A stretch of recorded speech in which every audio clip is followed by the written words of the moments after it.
nananawagan kami no sa mga drivers at mga motorist natin.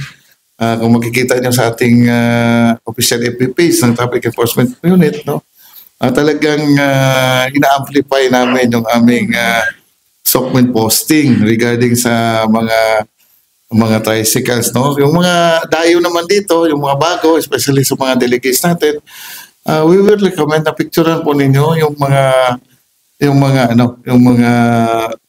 sinasakyan nyo na tricycles. Para po in the future, mayroon po tayong makikita, may ebidensya po tayo na matrack po agad natin at maaksyonan agad natin na mabilis kung mayroon man silang ginagawa na violations in terms of overpricing ng pamasahe. Tulungan tayo, no? Let us make proud na dito na held yung yung isang activity na let us make proud sa